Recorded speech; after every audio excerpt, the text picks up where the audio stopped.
وسلام على عباده الذين اصطفى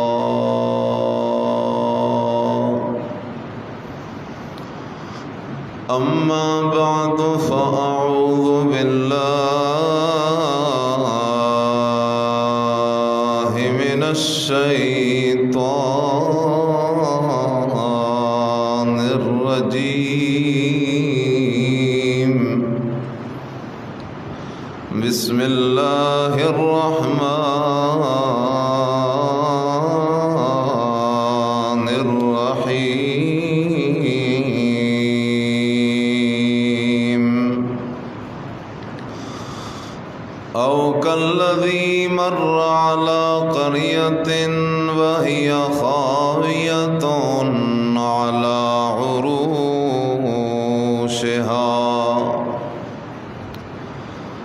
قال أنى يحيي هذه الله بعد موتها فأماته الله 100 عام ثم بعث قال كم لبثت قال لبثت يوما أو بعض يوم قال بل لبثت 100 عام فانظر إلى طعامك وشرابك لم يتسنى وانظر إلى حمارك ولنجعلك آية للناس وانظر إلى العظام كيف ننشزها ثم نكسوها لحما فلما تبين له قال أعلم أن الله على كل شيء قدير إن الله وملائكته يصلون على النبي يا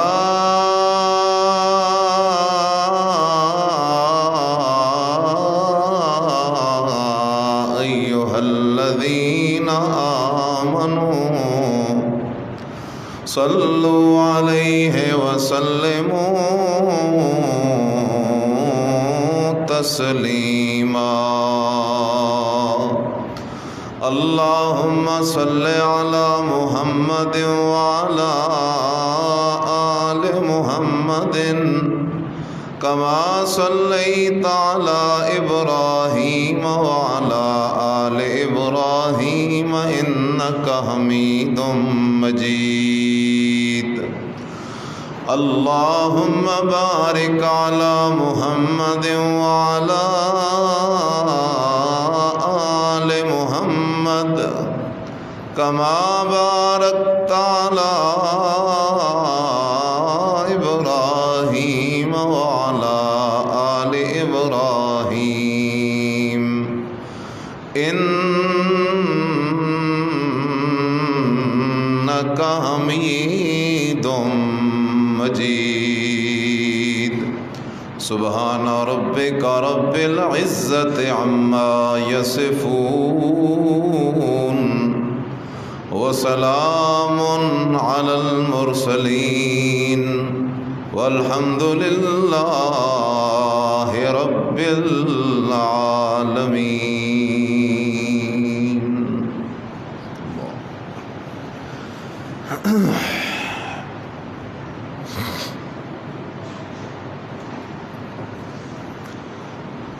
انتہائی قابل صد احترام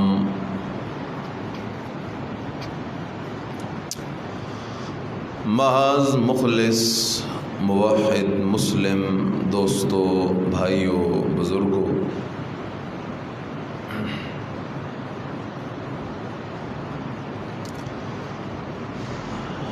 آج فتنوں کا دور ہے۔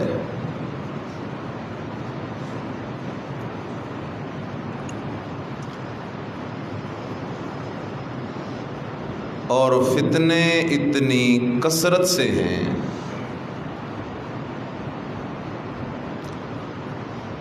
کہ جب تک انسان کا اللہ سے، اللہ کی کتاب سے اور اللہ کے نبی کی سنت سے لازوال رشتہ اور تعلق نہ ہو، انسان فتنوں سے بچ ہی نہیں سکتا۔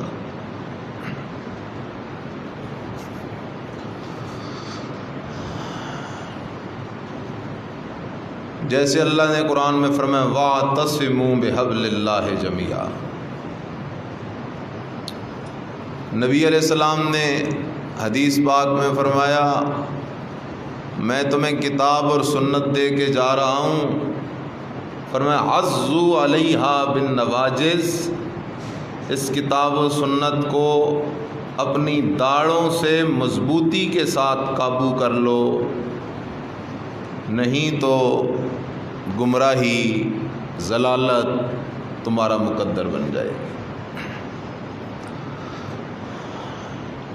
آج ہر طرف فتنے ہی فتنے ہیں، اور ایک سے بڑھ کر ایک خطرناک فتنہ ہے۔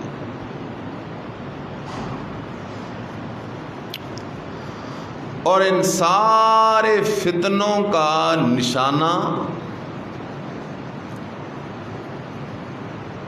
وہ اہل توحید کے دلوں میں پڑا ہوا ایمان ہے کہ کسی طریقے لوگ توحید سے پیچھے ہٹ جائیں، اللہ کی کتاب کے ساتھ جو ان کا مضبوط جوڑ اور تعلق ہے، اس تعلق کے اندر یہ کمزور پڑ جائیں، نبی کی سنت کے ساتھ جو ان کا تمسک اور اعتصام ہے، اس سنت کے ساتھ تعلق کے اندر یہ ڈھیلے پڑ جائیں، کیونکہ جو لوگ پہلے ہی شرک کا شکار ہیں، جو لوگ پہلے ہی قرآن سے دور ہیں، جو لوگ پہلے ہی بدعت اور رسم رواج میں پڑے ہوئے ہیں، وہ تو شیطان کے یار ہیں۔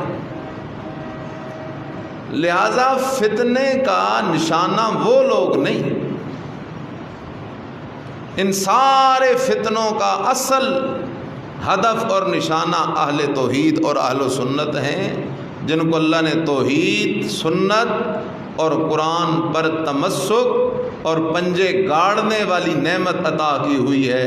سارے فتنے ان کے ارد گرد گھوم رہے ہیں اور ان پہ حملے کر رہے ہیں، کسی طریقے سے یہ لوگ ڈھیلے پڑ جائیں اور ان کے دلوں میں جو ایمان والا مال موجود ہے وہ ایمان سے چلا جائے۔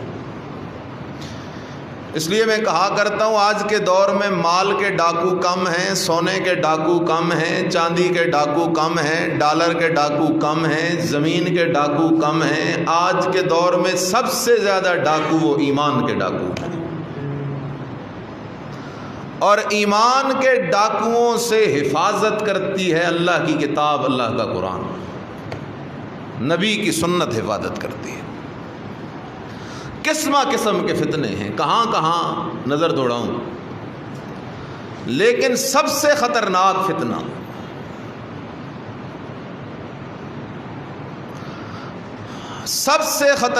فتنہ اس دور کا کیا ہے؟ ایک طرف اللہ کا قرآن ہوگا،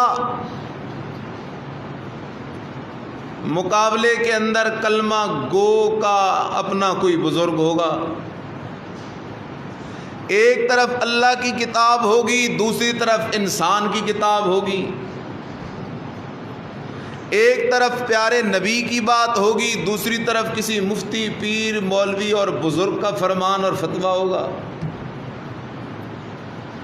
ایک طرف عرشوں سے آئی ہوئی کتاب ہوگی، دوسری طرف بازار میں چھپی ہوئی کتاب ہوگی۔ لوگ کیا کریں گے؟ اللہ کی کتاب کی طرف توجہ نہیں کریں گے، انسان کی لکھی ہوئی کتاب، پریس کی چھپی ہوئی کتاب، اس کتاب کے پیچھے بھاگنا شروع کر دیں گے، اللہ اور رسول کی بات کے پیچھے نہیں جائیں گے، اپنے مولوی مفتی پیر اور بزرگ کے پیچھے چلے جائیں گے۔ بریلوی مکتب فکر کہتا ہے ہمارے بزرگ، دیوبندی مکتب فکر کہتا ہے ہمارے بزرگ، ہر مکتب فکر اپنے اپنے بزرگوں کے پیچھے بھاگنا شروع ہو گیا۔ اللہ کی کتاب مظلوم بن کے کھڑی ہے، اور میں کہا کرتا ہوں بزرگوں کی بزرگی بجا ہے، لیکن اگر قرآن کے مقابلے کے اندر کسی بزرگ کی بات کو مانا جائے، اسی کا نام کفر ہے۔ یہی تو طاغوت ہے۔ اللہ اکبر۔ آج قرآن کی طرف نہیں جا رہے لوگ۔ آپ دیکھیں گے اولاد کوئی نہیں۔ یہ میں کوئی دور جاہلیت کی باتیں نہیں کر رہا، آج کی باتیں کر رہا ہوں۔ اولاد کوئی نہیں، درگاہوں کے دھکے کھائیں گے لوگ۔ آپ مجھے بتائیں کہ اگر ان کا قرآن پہ ایمان ہوتا تو اولاد مانگنے درگاہوں پہ جاتے؟ اور بولو تو صحیح، جاتے؟ کیونکہ قرآن تو کیا کہہ رہا ہے؟ اولاد کے خزانوں کا مالک اکیلا کون ہے؟ قرآن تو کیا بتاتا ہے؟ اللہ کا پیغمبر حضرت زکریا علیہ السلام عمر 120 سال ہو گئی لیکن اولاد کوئی نہیں ملی تب جب عطا کس نے کی؟ قرآن پہ ایمان ہوتا تو اولاد کے لیے نہ کسی درگاہ پہ جاتا، اولاد کے لیے نہ کسی مولوی کے پاس تعویذ لینے جاتا۔ قرآن پہ ایمان ہوتا تو یہ دل کے اندر مطمئن ہوتا، رب نے اگر دینی ہوئی تو گھر میں دے گا، در در کی ٹھوکریں کھانے سے اولاد نہیں ملا کرتی۔ لیکن یہ قرآن کی طرف نہیں گیا۔ آج لوگ بیمار ہو جاتے ہیں، درگاہوں کی ٹھوکریں کھانی شروع کر دیتے ہیں، درگاہوں کی خاک چھاننا شروع کر دیتے ہیں۔ آپ مجھے بتائیں اگر قرآن پہ ایمان ہوتا، قرآن تو کہتا ہے وَإِذَا مَرِضْتُ فَهُوَ يَشْفِينِ۔ ابراہیم خلیل علیہ السلام کہتا ہے جب میں ابراہیم خلیل اللہ بھی بیمار ہوتا ہوں تو مجھے بھی شفا کون دیتا ہے؟ قرآن تو کہتا ہے اللہ کا پیغمبر ایوب علیہ السلام 18 سال بیماری گزار گیا لیکن اپنی مرضی اور اپنے زور سے اپنے بدن کو لگی ہوئی بیماری دور کر نہ سکا۔ بیماری دور تب ہوئی جب چاہا کس نے؟ اللہ نے۔ اس لیے عرض کر رہا ہوں آج لوگوں نے عقیدے بنا لیے کہ قبر میں پڑا ہوا بزرگ سنتا ہے، حالانکہ قرآن مجید ایک مقام نہیں، 2 نہیں، 3 نہیں، 4 نہیں، بے شمار مقامات پہ یہ مسئلہ بیان کر رہا ہے۔ جس میں موت آ جائے وہ دنیا والوں کا کوئی کلام نہیں سن سکتا، کیونکہ اب اس میں موت آ گئی ہے، اس کا جہان اور ہے، ہمارا جہان اور ہے۔ جب ملک بدل جائے تو بات نہیں سنی جا سکتی بغیر اسباب کے، کمرہ بدل جائے تو بات نہیں سنی جا سکتی بغیر اسباب سے۔ اب موت کے ساتھ تو جہان بدل گیا ہے، اس جہان والا اس جہان والے کی نہیں سن سکتا، اس جہان والا اس جہان والے کی نہیں سن سکتا۔ اگر قرآن پہ ایمان ہوتا تو یہ عقیدہ کبھی نہ بناتا۔ اللہ اکبر۔ اللہ ہمیں قرآن پہ تمسک نصیب فرمائے، اعتصام اور پختگی نصیب فرمائے۔ جب مسلمان کا قرآن سے ناطہ، رشتہ اور تعلق مضبوط ہو جائے گا۔ آج ضرورت کس بات کی ہے؟ آج ضرورت اس بات کی ہے کہ امت مسلمہ اٹھ کھڑی ہو، محمدی کو اٹھ کے کھڑا ہونا چاہیے اور یہ کہے مولوی مفتی اور ملا سے قرآن کا وارث تو اکیلا نہیں، قرآن کا وارث میں بھی ہوں، لہذا مجھے جو مسئلہ بتانا ہے قرآن سے بتا، مجھے بتا قرآن سے کہ درگاہوں سے اولاد ملتی ہے، مجھے بتا قرآن سے کہ درگاہوں سے بیماریاں دور ہوتی ہیں، مجھے بتا قرآن سے کہ قبر والے سنتے ہیں، مجھے بتا قرآن سے کہ قبر والے دنیا والوں کو دیکھتے ہیں، مجھے بتا قرآن سے کہ اللہ کے ولی پیر فقیر غیب دان ہوتے ہیں، مجھے بتا قرآن سے کہ نبی کو بشر کہنا کفر ہے، مجھے بتا قرآن سے کہ پیر فقیر انبیاء اولیاء ہر جگہ حاضر و ناظر ہوتے ہیں. جب یہ مسئلے قرآن میں نہیں ہے معلوم ہوا یہ عقیدہ کسی مسلمان کا نہیں ہو سکتا. مسلمان کا عقیدہ وہ ہوتا ہے جو عقیدہ اللہ کے قرآن کا ہے. اللہ اکبر. او کالذی مر علی قریۃ وہی خاویۃ علی عروشها. اللہ اکبر. اللہ پاک نے قرآن کے اندر ایک نبی کا واقعہ ذکر کیا ہے، لیکن وہ صرف واقعہ نہیں، قصہ نہیں ہے. میرا دوست اگر تو بیدار ہو، تیرا دل دماغ حاضر ہو،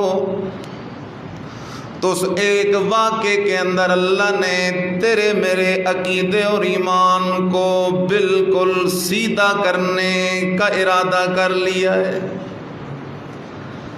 واقعہ کیا ہے؟ اللہ کا نبی ہے، نام ہے حضرت عزیر علیہ السلام. اپنی سواری پہ رواں دواں ہے، گدے پہ سوار ہے، پانی بھی پاس ہے، کھانا بھی پاس ہے. اللہ کا نبی حضرت عزیر جا رہا ہے. کدھر جا رہا ہے جو نبی جا رہا ہے کسی بستی کی طرف، اللہ کی توحید کا مسئلہ بیان کرنے کے لیے. کسی بستی کے اندر یہ آواز لگانے جا رہا ہے، قولوا لا الہ الا اللہ تفلحوا.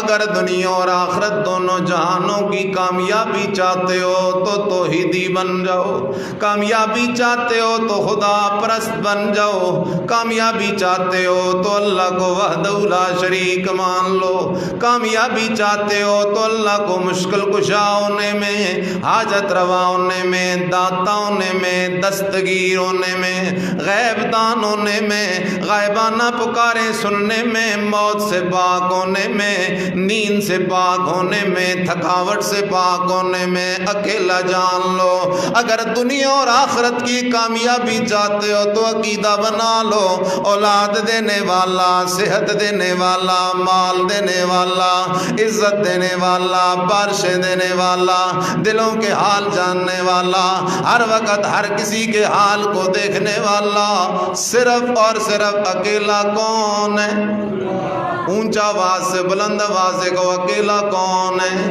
اللہ کا نام جذبے سے لیا کرو، اکیلا کون ہے؟ اللہ ہے. حضرت عزیر علیہ السلام جا رہے ہیں بیت المقدس کی بستی کے پاس پہنچے تو دیکھا بستی اجڑی ہوئی ہے، تباہ و برباد ہے، اوندی پڑی ہے بستی، چھتیں نیچی پڑی ہوئی ہیں. اللہ کا عذاب آیا ہوا ہے بستی پر کہ بخت نصر بادشاہ نے بستی کو ہلاک کر دیا. بستی کو جو اللہ کے نبی عزیر علیہ السلام نے دیکھا یہ تو تباہ و برباد ہے. ایک دم دل کے اندر ایک سوال پیدا ہوا. کیا سوال ہے؟ اللہ کا نبی کہنے لگا کیف یحیی ھذہ اللہ بعد موتہا انا یحیی ھذہ اللہ بعد موتہا. اللہ اس اجڑی بستی کو تو دوبارہ کیسے آباد کرے گا؟ دل سے تو نبی کو یقین ہے ان اللہ علی کل شیء قدیر، اللہ سب کچھ کر سکتا ہے، دل سے تو یقین ہے، لیکن نبی چاہتا ہے کہ میں اپنی آنکھوں سے دیکھ لوں، آنکھوں سے نظارہ کر لوں کہ اللہ کیسے اس ویران بستی کو آباد کرے گا. جیسے حضرت ابراہیم علیہ السلام نے سوال کیا تھا اللہ موت کے بعد تو کیسے دوبارہ زندہ کرے گا. حالانکہ حضرت ابراہیم علیہ السلام کو تو یقین ہے جو اللہ انسان کو ایک قطرے سے پیدا کر کر سکتا ہے، وہ انسان کو دوبارہ بھی زندہ کر سکتا ہے۔ لیکن حضرت ابراہیم علیہ السلام اپنی آنکھوں سے دیکھنا چاہتے تھے کہ اللہ زندہ کرتا کیسے ہے۔ اللہ نے فرمایا فَخُذْ أَرْبَعَةً مِّنَ الطَّيْرِ، اے میرا نبی 4 پرندے تلاش کر، ان 4 پرندوں کا تکہ تکہ کر، بوٹی بوٹی کر، اور ان کے اجزاء کو 4 پہاڑوں کے اوپر رکھ دے جدا جدا کر کے۔ فَسُرْهُنَّ إِلَيْكَ يَأْتِينَكَ سَعْيًا، میرا نبی ابراہیم ان ٹکڑا ٹکڑا شدہ پرندوں کو آواز دینا تیرا کام ہے، ان کو جوڑ کے زندہ کر کے تیرے پاس پہنچا دینا میں اللہ کا کام ہے۔ اللہ اس بستی کو کیسے دوبارہ بات کرے گا؟ خیال کر، آج میں نے تمہید یہ رکھی ہے، ایک طرف قرآن آئے گا، دوسری طرف بزرگ کی کتاب آئے گی، ایک طرف قرآن آئے گا، دوسری طرف مفتی صاحب آئے گا، ایک طرف قرآن آئے گا، دوسری طرف دیوبندیوں کے بزرگ، بریلویوں کے بزرگ، اہل حدیثوں کے بزرگ آئیں گے۔ مسلمان ہونے کے لیے شرط یہ ہے کہ مسلمان کس کے پیچھے جاتا ہے؟ اونچا بولو، کس کے پیچھے؟ قرآن کے پیچھے جاتا ہے۔ اگر قرآن کو چھوڑ کے کسی اور کتاب کے پیچھے اللہ نہ کرے چلا گیا تو آخرت برباد ہو جائے گی۔ قرآن کیا کہتا ہے؟ فَأَمَاتَهُ اللَّهُ مِئَةَ عَامٍ، سارے بولو میرے ساتھ، فَأَمَاتَهُ اللَّهُ مِئَةَ، فَأَمَاتَهُ اللَّهُ مِئَةَ، فَأَمَاتَهُ، اللہ اکبر اللہ اکبر۔ یہ کتاب کس کی ہے؟ اللہ کی کتاب، لا ریب کتاب ہے۔ اللہ کہتا ہے فَأَمَاتَهُ، میں نے ادھر کھڑے کھڑے اسی جگہ پہ اپنے نبی عزیر علیہ السلام کو موت دے دی۔ کیا دے دی؟ اونچا بولو، کیا دے دی؟ یہ بات میری ہے یا اللہ کے قرآن کی ہے؟ قرآن کی بات ہے۔ قرآن کہتا ہے، اللہ کہتا ہے فَأَمَاتَهُ، موت دے دی اللہ نے اپنے نبی عزیر علیہ السلام کو در کھڑے کھڑے۔ موت لفظ موت کا اپنے نبی عزیر علیہ السلام کے لیے استعمال کون کر رہا ہے؟ کس کتاب میں کر رہا ہے؟ قرآن میں۔ گویا کہ قرآن نے تجھے مجھے مسئلہ سمجھا دیا کہ نبی اللہ کا پیارا ضرور ہے، برگزیدہ ضرور ہے، شان والا ضرور ہے، مقام والا ضرور ہے، عزت والا ضرور ہے، رفعت والا ضرور ہے، لیکن کوئی نبی موت سے پاک نہیں۔ موت سے پاک ہے تو اکیلا کون ہے؟ یہ مسئلہ کس کتاب کا؟ اس قرآن کے مقابلے میں بزرگ آ کے کہتا ہے نبی کے لیے موت کا لفظ کہنا گستاخی ہے۔ بزرگ کی کتاب کہتی ہے موت کا لفظ کہنا گستاخی ہے۔ اب مسلمان اگر پکا مسلمان ہے، اعلان کر میں نے بزرگ کے پیچھے نہیں جانا، میں نے اللہ کے قرآن کے پیچھے جانا ہے۔ عرشوں والی کتاب کہتی ہے، عرشوں والی کتاب کہتی ہے موت کے لفظ سے پاک، موت کے ذائقے سے پاک اکیلی کس کی ذات ہے؟ فَأَمَاتَهُ اللَّهُ مِئَةَ عَامٍ، اللہ اکبر۔ ادھر ہی اللہ نے عزیر علیہ السلام کو موت دے دی، 100 عام، 100 سالوں کے لیے۔ کتنے سالوں کے لیے؟ بولو تو صحیح، کتنے سالوں کے لیے؟ قرآن کے لفظ ہیں۔ قرآن کہتا ہے اللہ نے اپنے نبی عزیر علیہ السلام کو موت دے دی، 100 سالوں کے لیے موت دے دی۔ 100 سال کا عرصہ گزر گیا۔ کتنا عرصہ گزر گیا؟ نبی کا بدن زمین کے اوپر موجود ہے، دفن بھی کوئی نہیں کیا گیا،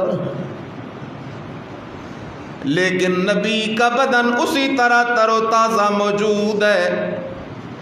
اس لیے مسلمانوں کا عقیدہ ہے موت کے بعد نبی کے بدن کو کوئی چیز چھیڑ سکتی نہیں ہے۔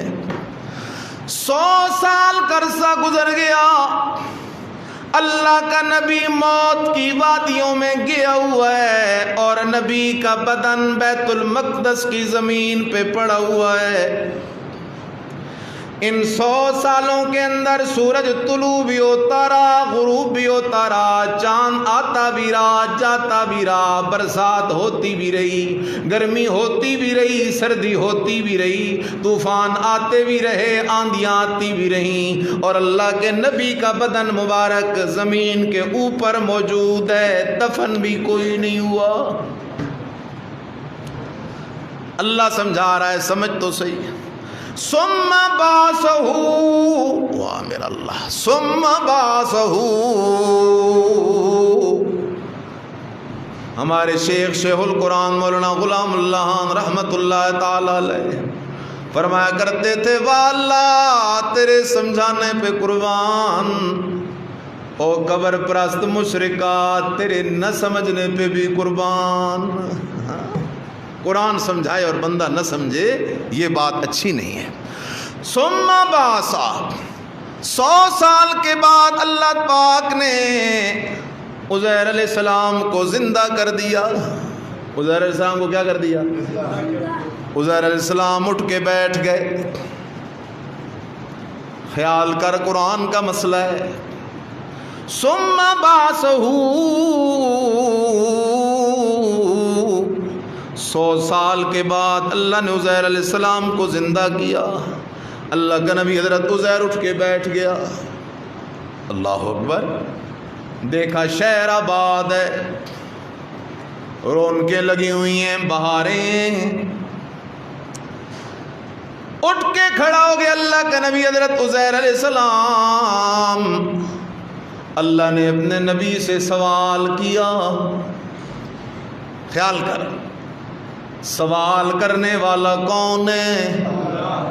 جواب دینے والا نبی ہے اور سنانے والا آمنہ کا لال ہے، بیان کرنے والا قرآن ہے۔ مزہ ہے نا عقیدہ ایسا ہو۔ اللہ نے حضرت عزیر علیہ السلام سے سوال کیا، میرا نبی کم لبستا،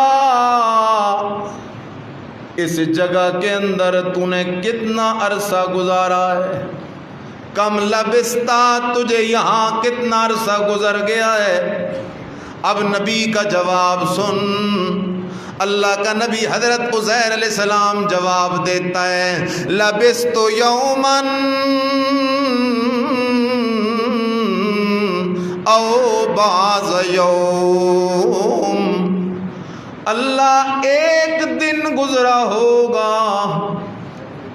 نبی کیا کہہ رہے؟ اللہ، اور بولو اللہ، ایک دن گزرا ہوگا۔ پورا ایک دن بھی نہیں لگتا، بلکہ بعض یومن، ایک دن سے بھی تھوڑا وقت گزرا ہوگا۔ نبی کہتے اللہ ایک دن گزرا یا دن سے بھی تھوڑا وقت گزرا؟ اللہ نے آگے سے جواب دیا، نا میرا لاڈلا نبی، بل لبست مئۃ عام، تجھے یہاں لیٹے لیٹے پڑے پڑے ایک دن نہیں، آدھا دن نہیں، بلکہ 100 سال گزر گئے ہیں۔ کتنے سال گزر گئے ہیں؟ اور بولو کتنے سال؟ اور نبی کہتا ہے کتنے دن؟ ایک دن یا دن سے بھی تھوڑا وقت۔ معلوم ہوا نبی غیب دان ہوتا ہے۔ معلوم ہوا کہ نبی کو موت کے بعد دنیا کے سارے حالات کا پتہ ہوتا ہے۔ نہ میرا دوست، حضرت عزیر علیہ السلام 100 سال موت کی وادیوں میں گزار کے آئے، اور موت موت کی وادیوں میں اگر کوئی پیغمبر چلا جائے، کوئی ولی چلا جائے، کوئی شہید چلا جائے، کوئی پیر چلا جائے، کوئی فقیر چلا جائے، اس کا دنیا سے رابطہ ختم ہو جاتا ہے۔ وہ دنیا کے حالات کو دیکھ بھی نہیں سکتا، سن بھی نہیں سکتا، جان بھی نہیں سکتا، کسی دنیا والے کی دعا سن بھی نہیں سکتا، پکار بھی نہیں سکتا۔ دن آئے، راتیں آئیں، بارشیں آئیں، برساتیں آئیں، قسم قسم کے حالات آئے، اور اللہ کا نبی موت کی حالت کے اندر زمین کے اوپر پڑا رہا، لیکن کسی بات کا پتہ نہ چلا، اس لیے کہ موت اس چیز کا نام ہے کہ مرنے والے کا دنیا سے رابطہ ختم ہو جاتا ہے۔ اللہ اکبر۔ یہ تو عزیر علیہ السلام ہے۔ میں نے آج بنیاد یہ رکھی کہ انسان کے پیچھے بھی نہیں جانا، انسان کی کتاب کے پیچھے بھی نہیں جانا، جانا ہے کس کی کتاب کے پیچھے؟ سورہ کہف ہے۔ سورہ کہف میں اللہ نے 7 ولیوں کا واقعہ ذکر کیا ہے، اصحاب کہف کا۔ وہ 7 ولی اپنی قوم والوں سے بھاگ کر ایک غار کے اندر پناہ لیتے ہیں، ایک غار کے اندر چھپتے ہیں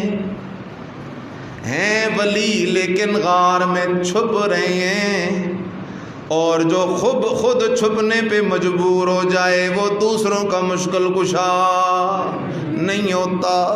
ذرا اور آسان کیے دیتا ہوں، ایک دوسری غار ہے، ہجرت کا واقعہ یاد کر۔ غار کے اندر 2 بندے چھپ رہے ہیں، ایک نبیوں کا سردار آمنہ کا لال محمد الرسول اللہ صلی اللہ علیہ وسلم ہے، دوسرا ولیوں کا سردار سیدنا حضرت ابوبکر صدیق رضی اللہ تعالیٰ عنہ ہیں۔ دونوں غار میں چھپ رہی ہیں، اور جو خود چھپنے پہ مجبور ہو جائے وہ مشکل کشا نہیں ہوتا۔ اس لیے عقیدہ بنا، مشکل کشا اکیلا کون ہے؟ اللہ ہے، اللہ کے سوا مشکل کشا کوئی نہیں، حاجت روا کوئی نہیں، مختار کل کوئی نہیں، داتا کوئی نہیں، دستگیر کوئی نہیں۔ اللہ کے یہ ولی ہیں، غار کے اندر جا کے چھپ گئے۔ اللہ کہتا ہے غار میں آ کے چھپ گئے۔ فَضَرَبْنَا عَلَىٰ آذَانِهِمْ فِي الْكَهْفِ سِنِينَ عَدَدًا۔ اللہ کہتا ہے میں نے اپنے ولیوں کو غار میں سلا دیا، ادھر نبی کو موت دے دی، ادھر ولیوں کو کیا کر دیا؟ سلا دیا۔ ولی سوئے رہے، کتنے سال سوئے رہے؟ قرآن کہتا ہے 300 سنین وازدادوا 9، 309 سال تک اللہ کے یہ ولی سوئے رہے اس غار کے اندر۔ پھر اللہ اکبر 309 سال گزرنے کے بعد اللہ کہتا ہے کذالک بعثناہم، ہم نے ان کو اٹھا دیا۔ وہ ولی اٹھ کے بیٹھ گئے غار کے اندر۔ ایک ولی ان میں سے سوال کرتا ہے کم لبستم، او یارو اس غار کے اندر ہمارا کتنا وقت گزر گیا ہوگا، کتنا زمانہ گزر گیا ہوگا۔ سوال کرنے والا بھی ولی ہے، جواب دینے والے بھی ولی ہیں، سنانے والا اللہ کا قرآن ہے۔ ایک ولی سوال کرتا ہے کم لبستم، او یارو کتنا عرصہ گزرا ہوگا۔ آگے سے ولی جواب دیتے ہیں لبسنا یومن او بعض یوم، ایک دن گزرا ہوگا یا دن سے بھی تھوڑا وقت گزرا ہوگا۔ اور گزر کتنے گئے تھے؟ 300، اور بول 300۔ اور یہ ولی ہیں، عام ولی نہیں، قرآنی ولی ہیں۔ سو گئے لیکن نیند کی حالت کے اندر انہیں دنیا کے حالات کا پتہ نہ چلا۔ نبی پہ موت آ گئی، 100 سال گزر گئے، لیکن نبی کو دنیا کے حالات کا پتہ نہ چلا۔ معلوم ہوا جو مر جائے اسے دنیا والوں کے حالات کا پتہ نہیں چلتا، وہ دنیا والوں کا کلام نہیں سنتا، وہ دنیا والوں کی دعا نہیں سنتا، وہ دنیا والوں کی پکار نہیں سنتا، اس لیے کہ قرآن کہتا ہے وَهُمْ عَنْ دُعَائِهِمْ غافلون۔ او میرا بندہ، میں اللہ نے درمیان میں پردہ لگا لیا ہے، اس میرے لگائے ہوئے پردے کو کوئی کراس کر سکتا نہیں ہے۔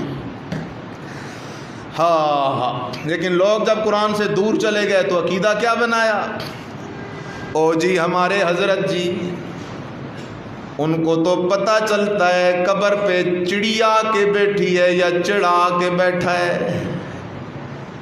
نبی کو تو موت کے بعد یہ پتہ بھی نہیں کہ 100 سال گزرے ہیں، نبی کہہ رہا ہے 1 دن گزرا ہے یا آدھا دن گزرا ہے، اور یہ کہتا ہے بادشاہو، ہم جب فلاں حضرت صاحب کے دربار پہ پہنچتے ہیں، حضرت صاحب کو پتہ بھی چل جاتا ہے فلاں مرید آیا ہے، یہ بھی پتہ چل جاتا ہے یہ لے کے آیا ہے، یہ بھی پتہ چل جاتا ہے یہ مانگنے آیا ہے، یہ بھی پتہ چل جاتا ہے کہ کس غرض سے آیا ہے، کس امید سے آیا ہے۔ میرا دوست، تیرا یہ عقیدہ اس لیے خراب ہوا کہ تو قرآن سے دور ہٹ گیا ہے، نہیں تو قرآن نے تو بالکل صاف بات کر دی ہے، جب نبی موت کی وادیوں میں چلا جائے، گزر 100 سال جاتے ہیں، نبی کہتا ہے 1 دن گزرا ہے یا آدھا دن گزرا ہے، ولی نیند کی وادیوں میں چلے جائیں، گزر 309 سال جاتے ہیں، ولی کہتے ہیں 1 دن گزرا ہے یا آدھا دن گزرا ہے۔ معلوم ہوا جب موت کا پردہ درمیان میں آ جائے، نیند کا پردہ درمیان میں آ جائے، تو مرے ہوئے کو بھی دنیا کے حالات کی خبر نہیں ہوتی، سوئے ہوئے کو بھی دنیا کے حالات کی خبر نہیں ہوتی۔ اللہ اکبر۔ اس لیے تو قرآن سے دور ہونے کا نتیجہ کیا نکلا؟ میرے ایک استاذ تھے، فوت ہو گئے، شیخ القرآن حضرت مولانا غلام حبیب صاحب رحمۃ اللہ تعالی علیہ۔ سمجھو بات کو، آج مسلمان بڑی غلط روش میں چل پڑا، لوگوں نے عقیدے یہ بنا لیے کہ قبر میں پڑا ہوا بزرگ ہماری بات سنتا ہے۔ نہ میرا دوست، کوئی مرنے والا تیری پکار نہیں سنتا، گھر کے کمرے میں بیٹھ کے پکار، مسجد میں بیٹھ کے پکار، جہاں سے بھی پکار، تیری پکاریں سننے والا اکیلا کون ہے؟ وہ سنتا ہے، بادشاہ سنتا ہے، قبر والا نہیں سنتا۔ اللہ سنتا ہے تیری پکاریں۔ اللہ اکبر۔ یونس علیہ السلام نے مچھلی کے پیٹ سے کسے پکارا؟ اونچی آواز میں جواب دو، کسے پکارا؟ ایوب علیہ السلام اللہ کا پیغمبر بیمار ہوا، کسے پکارا؟ آدم علیہ السلام پہ تکلیف آئی، کسے پکارا؟ نوح علیہ السلام پہ تکلیف آئی، کسے پکارا؟ بدر کے میدان میں صحابی کہتا ہے بدر کا میدان ہے، رات کا وقت ہے، نبی علیہ السلام کھڑے ہیں، رو رہے ہیں، رو رہے ہیں، رو رہے ہیں، اللہ سے دعائیں کیے جا رہے ہیں، اللہ میری پونجی، میری محنت کے یہ 313 مجاہد اپنے ساتھ لے کے آیا ہوں، اللہ اگر آج تو نے نصرت نہ کی، مدد نہ کی، قیامت کی صبح تک تیری توحید کا نام لینے والا کوئی بھی نہیں ہوگا۔ صحابی کہتا ہے نبی علیہ السلام روئے جا رہی ہیں، حتیٰ کہ نبی علیہ السلام کے پاؤں مبارک پہ سوجن آ گئی، نبی علیہ السلام روئے جا رہے ہیں، نبی علیہ السلام کی کملی مبارک بار بار کندھوں سے سرکتی ہے، گر جاتی ہے، صحابی پھر اٹھا کے نبی علیہ السلام کے کندھوں پہ کملی مبارک کو رکھتا ہے۔ اس لیے عقیدہ بنا، عقیدہ بنا، عقیدہ بنا، کوئی مرنے والا میری پکار نہیں سن سکتا، کوئی قبر والا میری پکار نہیں سن سکتا، کوئی جن فرشتہ میری پکار نہیں سن سکتا، کوئی نبی ولی پیر فقیر میری پکار نہیں سن سکتا، پکاریں سنتا ہے تو اکیلا خدا سنتا ہے، اس کے سوا کوئی نہیں سنتا۔ تو میرے شیخ کا آخری بات کہہ رہا ہوں، آپریشن ہوا، میں ملنے گیا جاتا تھا اکثر، تو مجھے کہتے ہیں مجھے آپریشن کے دوران ایک مسئلہ بہت زبردست سمجھ آیا ہے۔ میں نے کہا استاد جی کیا مسئلہ ہے؟ آپ تو پہلے سے قرآن پڑھاتے ہیں، آپ کو اب سمجھ آیا ہے؟ فرمایا پہلے قرآن میں پڑھاتے تھے، سمجھ تو پہلے سے تھا، اب تجربہ کیا اس مسئلے کا۔ میں نے کہا استاد جی کیا مسئلہ ہے؟ کہتے ہیں مجھے ڈاکٹروں نے جب بے ہوش کیا، اس کے بعد ڈاکٹر آپریشن کرتے رہے، آپس میں باتیں کرتے رہے، مجھے جب تک ہوش نہیں آیا اس وقت تک مجھے کسی بات کا پتہ بھی نہیں چلا، حالانکہ میں تھا بھی زندہ، لیکن صرف ڈاکٹروں نے کیا کر دیا تھا؟ مجھے بے ہوش کر دیا تھا۔ فرمانے لگے بندہ جب بے ہوش ہو جائے تو سن نہیں سکتا، بے ہوش ہو جائے تو دیکھ نہیں سکتا، بے ہوش ہو جائے تو اس کو اپنے بدن کے ساتھ کوئی چھیڑ چھاڑ محسوس نہیں ہوتی، پھر بندے پہ موت بھی آ جائے، قبر میں دفن بھی ہو جائے۔ اب جو لوگ کہتے ہیں قبر والا دیکھتا بھی ہے سنتا بھی ہے، اس سے بڑا گمراہ دنیا میں اور کون ہو سکتا ہے؟ اس لیے عرض کر رہا ہوں کہ آج ایمان کو اگر بچانا ہے، فتنوں سے اگر بچنا ہے تو قرآن سے اپنا جوڑ مضبوط کرنا پڑے گا۔ جتنی قرآن سے دوری ہوگی اتنی ایمان سے دوری ہوگی، جتنا قرآن سے جوڑ ہوگا اتنا ایمان سے جوڑ ہوگا۔ اللہ ہمیں کتاب و سنت پر استقامت نصیب فرمائے۔ آخر دعوانا الحمدللہ رب العالمین۔